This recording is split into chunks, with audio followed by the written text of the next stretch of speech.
Miss হবে না আপনার পছন্দের টিভি শো, দেখুন জি5 অ্যাপে একদম ফ্রি। পৃথিবী ঘুরে ঘুরে কি খাও? কুমিরের মাংস যেমন খেয়েছি, এইটুকুনি কুমির খাচ্ছি।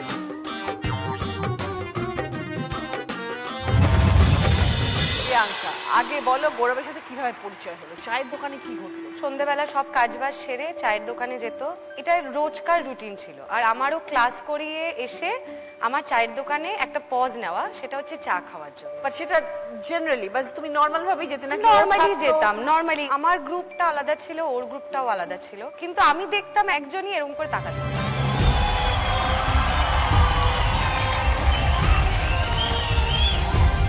যেতে যেতে একটু করে এরকম করে দেখে নিয়ে চলে যেত, মানে ও যে দেখতো এটা আমি দেখতে পেয়ে গেছিলাম।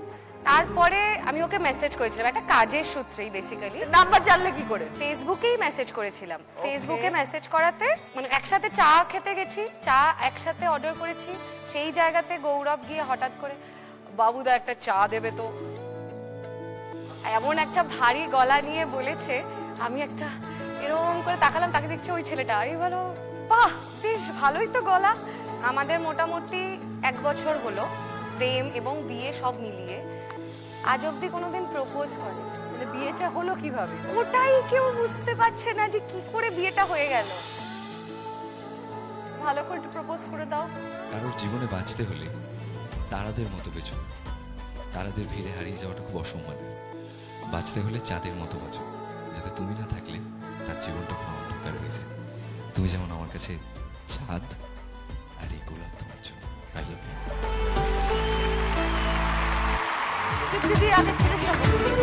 ছেলে কেমন আগে বলতো? খুবই ভালো, খুবই ভালো। মায়েরা হট করে ছেলেদেরকে এত ভালো বলে না। মায়েদের প্রচুর অভিযোগ থাকে। খুব ভালো। এমনিতে আছে, বলছে না। যেমন মায়ের ধারণা ছিল যে ছেলে একদম মায়ের কথা শুনে শান্ত মনে শান্তভাবে চলবে, কিন্তু মায়ের সেই আশাটা পূরণ হয়। তুমি অশান্ত? ঠিক অশান্ত বলবো না, মা যেরকম একটা একদম ডিসিপ্লিন লাইফ চেয়েছিল, যেমন আমি আপনাকে বলছি গৌরব কিন্তু আমার খুব ভালো বন্ধু। তো আমরা না দেখা করি, মানুষ বলে না যে কখন দেখা হবে, বলে 1টার সময়, এটা কিন্তু রাত 1টা। আমি বলি আমরা দুজন অ্যাটলিস্ট ভোর চর প্রাণী, কারণ আমরা ভোরে বাড়ি ফিরি। আপনি যদি আপনার জীবনের একটা খুব আনন্দের মুহূর্ত আমাদের সাথে শেয়ার করেন। আমার ছেলে আমার কাছে আসাটা আমার কাছে সব থেকে ভীষণ মেমোরেবল, ভীষণ ভীষণ আনন্দদায়ক একটা জীবনের ঘটনা। লাস্ট একটা কারণ আপনার বাড়িতে এসেছি, আপনার সাথে পডকাস্ট না করে থাকবো না। এই যে ধরুন আমরা দেরি করি, মায়েরা রেগে যায়, অনেকে বলে তোদের না সময়ের জ্ঞান নেই। তো আপনি এই এত ব্যস্ততা, এত শুটিং, এত বড় শিডিউল আপনার রয়েছে, আপনি এই টাইম ম্যানেজমেন্ট কি করে করেন? রাত্রির 1টার সময় গিয়ে চায়ের দোকানে বসলে হবে না। সেটা বলুন দিদি ভালো করে। এখন তোমরা ইয়াং, এখন তোমরা সেটা বুঝতে পারছো না, বাট এটা যত তাড়াতাড়ি রিয়েলাইজ করবে তত তাড়াতাড়ি তোমাদের জন্য ভালো। লং টাইমে কাজ করতে পারবে। পৃথিবীর প্রলয় হয়ে গেলেও আমি 7টার পরে খাবার খাই না। বিরিয়ানি দেখলে লোভ সম্বরণ করতে হবে, আমি খাবো না। দুধ চা খাওয়া ছাড়তে হবে। রাবড়ির দোকান দেখলে মুখ বন্ধ করে ঘুরে চলে যেতে হবে। রাত্রি 10:30, 11টা, 11:30টার সময় ঘুমাতে হবে। রাত্রেবেলায় তো নিঝুম হয়ে যাবে, তখন কাজ করার কনসেন্ট্রেশন। রাত্রে নিঝুম হয়ে গেলে ঘুমানোর কনসেন্ট্রেশন, যাতে আগামী দিনটা এনার্জেটিক হয়ে কাজ করতে পারো। ভোর 5টায় উঠে সেই কাজটা করবে, বাট রাত্রির 11টায় ঘুমোতে হবে। ডেফিনেটলি ভাবছেন যে আমি কথাগুলো বললাম 33 কোটি বার বলেছি, ছেলে আমার শোনে না। ছেলে শুনবে, একদিন শুনবে। বিয়ে দিলে যখন পাশে একজন আসবে তখন। সেটা তো আমি অনেক দিন থেকেই বলছি। শীতান্বিতাদিপায়ন। একে অপরের সাথে পরিচয় কিভাবে? পরিচয় হয়েছে আজ থেকে 13 বছর আগে, অর্কুটের থ্রু। তখন অর্কুট ছিল, রাইট। তারপর একদিনকে মিট করি। আমাদের দুজনেরই কমন জিনিস হচ্ছে খাওয়া, আর আমরা দুজনেই খুব খেতে ভালোবাসি। এত স্লিম এন্ড ট্রিম চেহারা দেখি বলছি। বিয়ের আগেও খাওয়া নিয়ে প্রচন্ড প্যাশনেট, মানে খাওয়াটার জন্য ওর বাঁচার জন্য খাওয়া। এখন একটু কম, বাট আগে অনেকটাই বেশি। তো ফুড ব্লগিং কিভাবে শুরু হলো? আমার ছোটবেলা থেকে একটা লালন পালন করার ইচ্ছা ছিল, সেটা হচ্ছে অভিনয় করার। অভিনয় করার কোনোদিন কোনো সুযোগ পাইনি, তাই আমি নিজেই নিজের ব্লগেই, ফুড ব্লগিং এর মাধ্যমে একটা চরিত্র প্লে করি। ক্যারেক্টারের মাধ্যমে একটা মানুষ সারা পৃথিবী ঘুরে খাবার দাবার খায়। কি নাম ক্যারেক্টারে? চ্যাংড়াদা হচ্ছে ক্যারেক্টারটা। পৃথিবী ঘুরে ঘুরে কি খাও? কুমিরের মাংস যেমন খেয়েছি।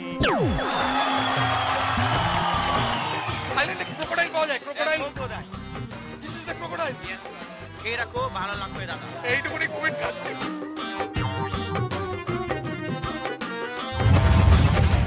ব্যাঙের মাংস খাওয়া হয়েছে, আগামী দিনে ইচ্ছা হয়েছে আরো অনেক কিছু মাংস চেষ্টা করে দেখা। মালয়েশিয়াতে গিয়ে মেয়েকেও খাই দিচ্ছে, আর মেয়েও দেখি উত্তেজিত হয়ে ব্যাঙের মাংস খেয়ে বলে it's like a chicken, it's very delicious.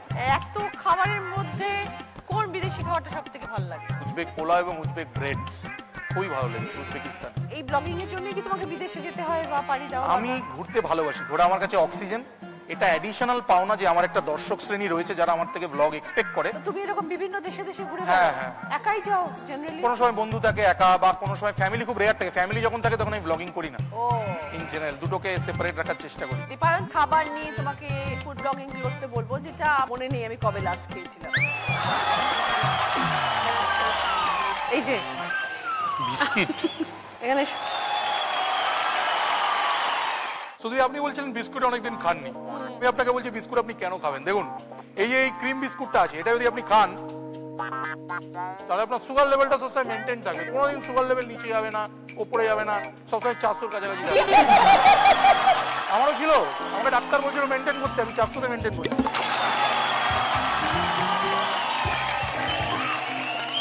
আর মিষ্টি খেতে খেতে বড় হয়ে গেলে নোনতা বিস্কুট বিনা কারণেই খেয়ে নেবেন, বিকজ মুখের ব্যালেন্সটা ঠিক করতে হবে। আর মাথা যখন কাজ করবে না দিদি, তখন বিনা কারণে এই অ্যারারুট বিস্কুট খাবেন, বিকজ এগুলো খাওয়ার কোনো মানে নেই। আমি আজ পর্যন্ত বুঝিনি এগুলো ঘন্টা কেন বানিয়ে। তবে টাকা দিলে প্রমোট করে দেবো, টাকার কাছে আমি বিক্রি হয়ে যাবো।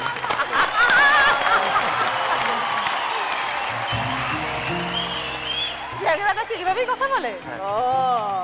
মেয়ে কি বলে বাবা এরকম কথা শুনে? মেয়ে তো বলে চ্যাংড়ামি চলছে, আমি ছোট চ্যাংড়া। ও চ্যাংড়াদা, বেশি চ্যাংড়ামো করো না। তুমিও যেরকম চ্যাংড়াদা, আমিও সেরকম চ্যাংড়া। ছেলে সম্পর্কে আগে বলুন, ছেলে কেমন?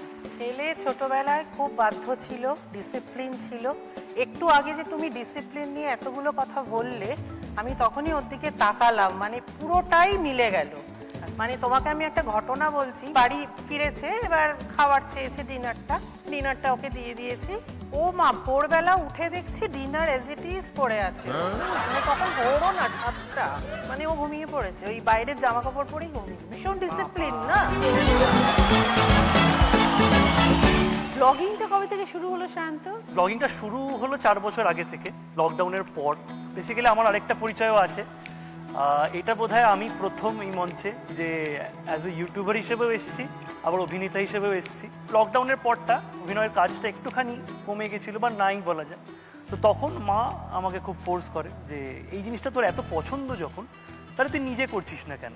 আমি বললাম যে দেখো, আমি তো লাইফস্টাইল ব্লগিং দেখি। লাইফস্টাইল ব্লগিং হচ্ছে সারাদিন যেটা করছি সেটাই দেখাচ্ছি। তো তখন আমার মা বললো যে কি বলে, যেটা আছে ওটাই দেখা। অ্যান্ড সেইভাবে শুরু হলো। অ্যান্ড দেন আস্তে আস্তে এখন ট্রাভেলে প্রচণ্ড ইন্টারেস্টেড রাখি, ট্রাভেল করি প্রচুর, অ্যান্ড বাইকে ট্রাভেল করি।